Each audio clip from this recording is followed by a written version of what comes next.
हरे कृष्णा, राधे राधे। नमस्कार दोस्तों, आज मैं आपको धर्मराज जी के नित्य नियम की कहानी सुनाने जा रही हूँ। तो प्रेम से बोलिए धर्मराज जी की जय। प्राचीन समय की बात है। आर्यव्रत के एक छोटे से नगर में सुगुड़ा नाम की एक धर्मपरायण स्त्री रहती थी।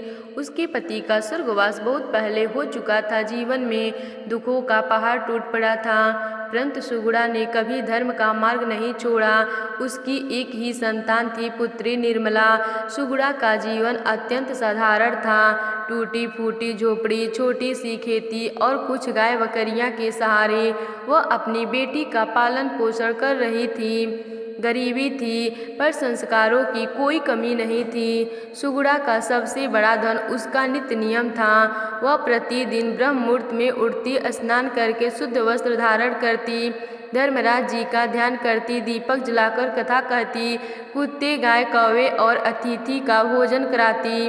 वह अपनी बेटी निर्मला को भी यही सिखाती, बेटी चाहे जीवन में कुछ हो या न हो, धर्मराज जी का नित्य नियम मत छोड़ना। वे सत्य और न्याय के देवता हैं। जो सच्चे मन से नियम निभाता है, उसकी रक्षा स्वयं धर्मराज जी करते हैं। निर्मला अपनी माँ की हर बात श्रद्धा से सुनती और पालन करती। छोटी उम्र से ही उसने भी नित्य नियम अपना लिया। निर्मला अत्यंत कोमल हृदय की थी। रास्ते में किसी भूखे को देखती तो वह अपने हिस्से का भोजन दे देती। किसी रोते को देखती तो वह माँ के पास ले जाकर सहायता करवाती। एक बात विशेष थी, निर्मला कुत्तों को रोज भोजन कराती थी। चाहे घर में कितनी भी परेशानियाँ क्यों न हो, वह एक रोटी बचा कर रखती। माँ ने एक दिन पूछा, बेटी तू हर दिन कुत्ते को क्यों भोजन देती है? निर्मला बोली, माँ शास्त्रों में सुना है कि धर्मराज जी कुत्ते के रूप में भी विचरते रहते हैं। यदि वे स्वयं आ गए और हम पहचान न सके तो भी उनका अपमान नहीं होगा। यह सुनकर माँ की आंखों में आंसू आ गए।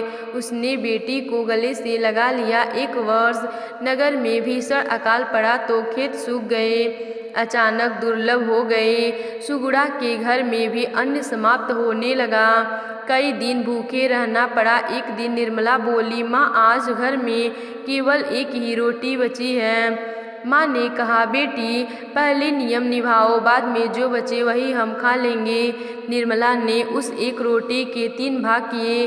पहला भाग गाय को, दूसरा भाग कुत्ते को, तीसरा भाग कौवे को। दोनों ने माँ वह उस दिन भूखी सो गईं। उसी रात घोर अंधकार में एक भयानक कुत्ते के रूप में एक अतिथि आया।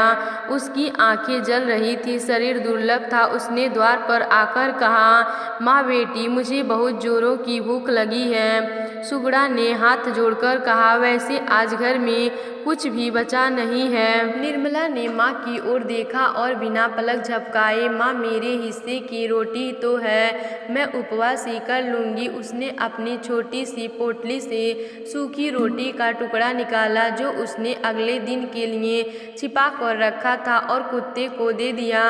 कुत्ते ने रोटी खाते ही भयंकर रूप छोड़ दिया। घर में वहाँ तेज प्रकाश फैल गया। साक्षात धर्मराज जी अपने दिव्य रूप में प्रकट हुए। उनके साथ चित्रगुप्त जी भी थे। माँ बेटी भय और भक्ति से कांप गईं।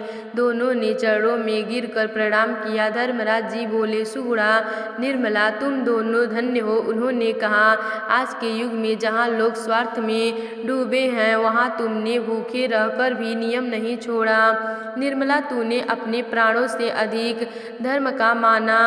धर्मराज जी ने कहा, माँ बेटी मैं तुमसे प्रसन्न हूँ, वर मांगो। सुगुड़ा बोली, प्रभु हमें धन नहीं चाहिए, बस इतना वर दीजिए कि हम जीवन भर नियम निभा सके। निर्मला ने कहा, प्रभु किसी भूखे को हमारे कारण भूखा न रहना पड़े। धर्मराज जी मुस्कुराए।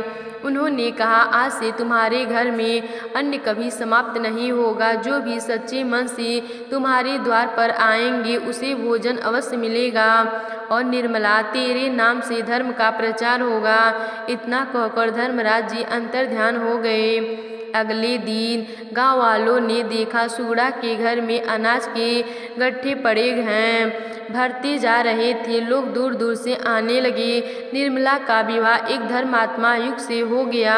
वह भी धर्मराज जी का नियम निभाने लगा। माँ बेटी की कथा दूर दूर तक फैल गई। लोग नित्य नियम का दान और करुणा का महत्व समझने लगे।